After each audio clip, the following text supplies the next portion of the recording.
If you're in America, 95% of you won't see this on your For You page. If you do see it, though, welcome. Today, we are discussing what the heck is going on in the country that for 30 years was the sole superpower on earth, but is no longer. US President Donald Trump has just declared a state of emergency in the capital city, Washington, D.C. He's taken direct control, or technically federal oversight, of the entire D.C.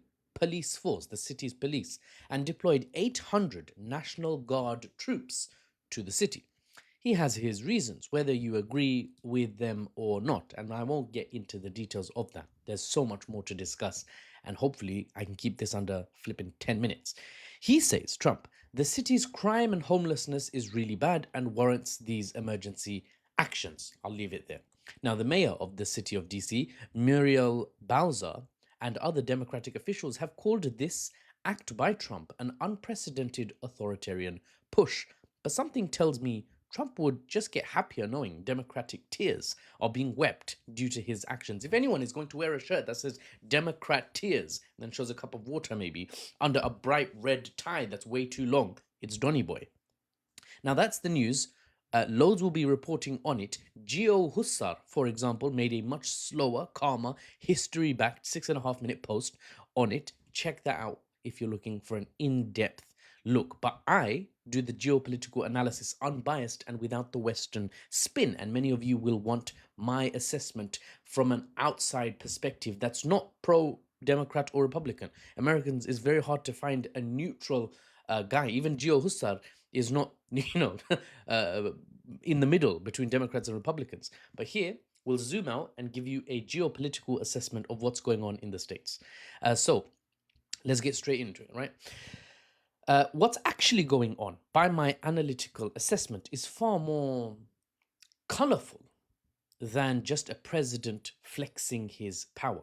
Sit down, grab a cup of tea or coffee or orange juice, or perch this on your car dashboard. Yes, I know you watch this commuting to work. And let me tell you how this Republican president is, for better or worse, moving the country's population to both ends. He's polarizing further. Democrats are becoming more Democratic, Republicans are becoming more Republican, and how this might lead to civil war. Now, I'm not alarmist, right? Predictive History, for example, great channel, very knowledgeable professor. He sounded quite alarmist, always talking about World War III. I'm not alarmist, but you'll understand by the end of this why I keep talking about potentially a civil war. Fewer people in the middle, more people essentially forced to take sides, is what polarizing a country looks like. And how this polarization, if it gets too bad, could definitely lead to civil war. Let's talk about it. Now, Trump, first of all, is a Republican president. Think of that as the red team. Democrats are the other side. They're the blue team. Many were fed up in America with the establishment under Joe Biden, and before Trump's first term, more establishment nonsense, right? So they voted Trump. Even those who aren't particularly pro-Republican, they said, we need to give Trump a go. Sleepy Joe is out of here. There was many factors actually that collated and resulted in Trump being voted in. But anyway, they voted in Trump, the American people generally, over 50%, right? Who are seen as outside of the establishment, outside of the established government. But Prezzo Donny Boy, many could argue, is now the new establishment himself, if you can consider America as being currently established, currently stable, which is debatable at this point, not gonna lie. Now, Trump plans for America in terms of foreign policy, in terms of economy, in terms of governance. His plans are wildly different from what many Americans would consider America, right? This is where we're getting into the geopolitics you won't hear, almost definitely you won't hear anywhere else. Show me if someone else is talking like that. I need to collaborate with them. Trump wants a more isolationist, protectionist, low or slow growth economy focusing inwards, focusing on self-sustenance in America, and not focused on hugely lopsided import versus fewer exports. A foreign policy focused on protecting America first. That's what he wants. And American interests ideally focused on being protected directly, not wasting, so to speak, resources far, far away in Eastern Europe, in the Middle East, in Asia Pacific. America is, after all, an ex-superpower. Now, just one Now is just one of two great powers, China being the other one. So America can't afford to have as many fingers in pies as it did, 20, 30 years ago. That would not be efficient. They would not be able to keep up with China, for example.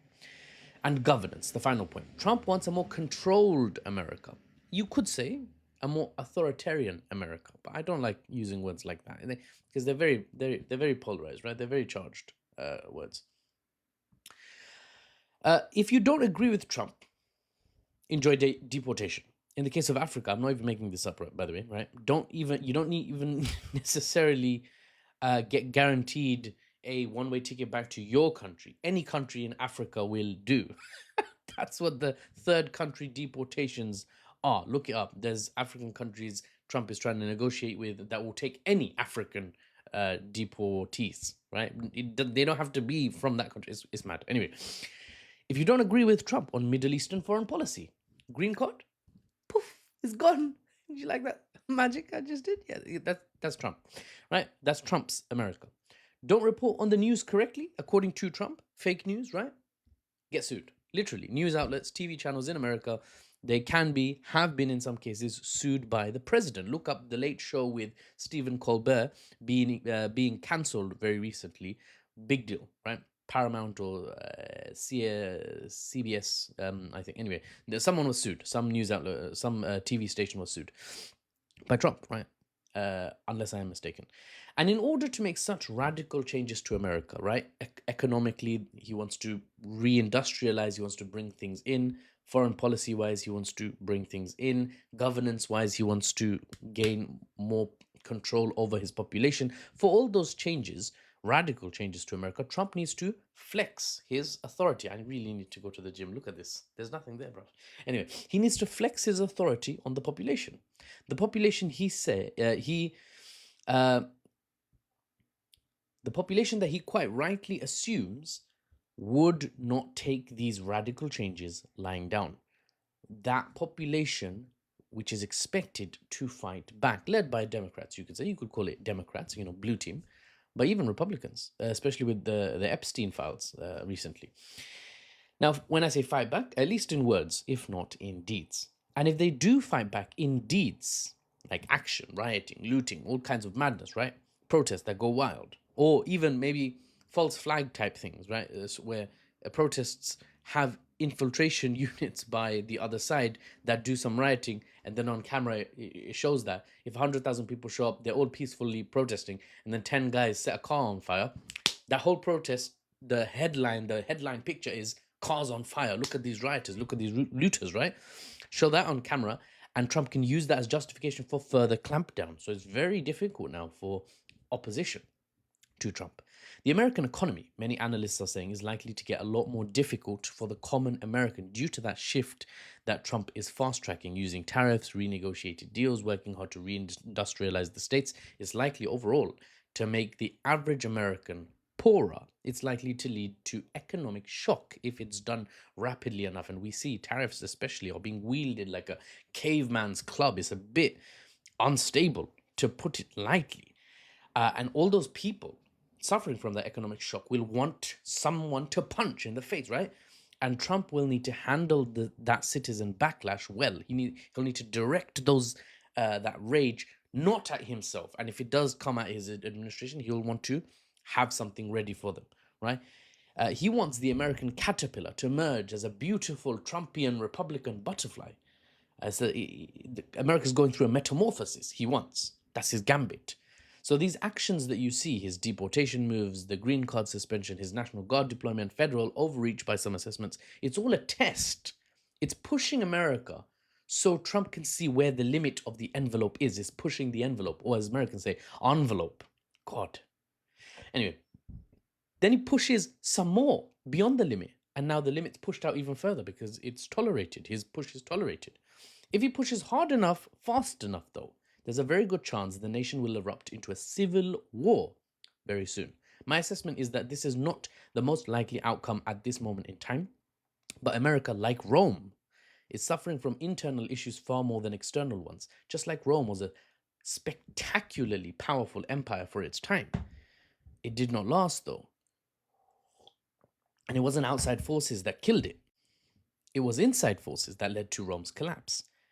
America has two oceans either side of it, and Canada and Mexico to the north and south, not threats, allies, arguably. But internally, there's a battle being fought for the very soul of what America is.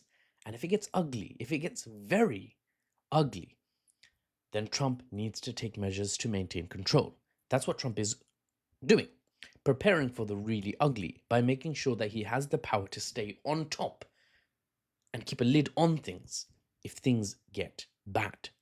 It's not been this tempestuous, this polarizing in American internal stability in recorded history since their last civil war. Okay, that was pretty bad, fine. In America, millions already see what could be coming.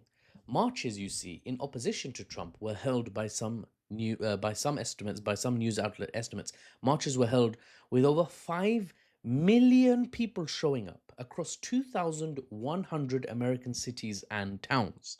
The banner for the march shows the people protesting Trump have already got an idea of the direction Trump is heading in, because these marches were called No Kings. They don't want a monarchy. And potentially HRHDB, His Royal Highness Donny Boy, is reaching for the crown, for better or worse. Some will support him, others won't. If it gets too bad, the knives will come out.